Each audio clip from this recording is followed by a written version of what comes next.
Hurricane Ian is one of the costliest storms to ever hit the U.S., with nearly $70 billion in insured losses from Florida to the Carolinas. And as rebuilding continues, there are tough questions about the vulnerability of coastal development. WRAL climate change reporter Liz McLaughlin explores this topic in the final installment of our series, Cost to the Coast.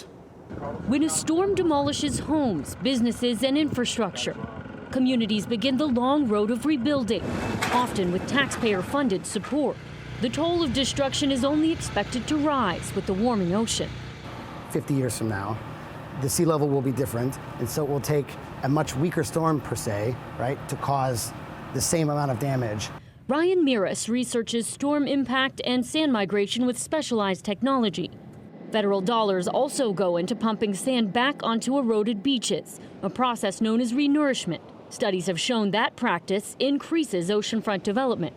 And the reason they keep getting nourishment again is because the potential economic loss of not nourishing is so high because the property values there are so high. Proactive versus reactive.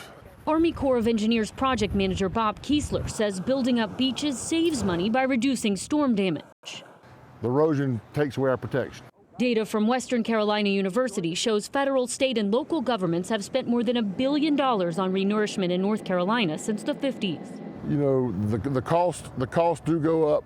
Not including current projects, which will jump with the added cost of offshore sand sourcing. We have not enough sediment for the renourishment projects that are a decade away from now. Andrea Hawks is a geoscience professor at UNC Wilmington and says there should be more concern for rebuilding in vulnerable communities after seeing destruction from hurricanes like Ian. It's just untenable. And how those folks feel right now, they will feel it again in their lifetime. Increasingly, local and federal officials are considering what's called managed retreat, relocating communities to lower risk areas as a proactive way to avoid damage and minimize costs. But that really neglects like the actual human aspect of it, right? There are businesses, there are property owners, and it does extremely highly stimulate local economies. Others say it's time to adapt, now that sea level rise is something we can't avoid. Folks just have to start considering changing where and how we live. Liz McLaughlin, WRAL News.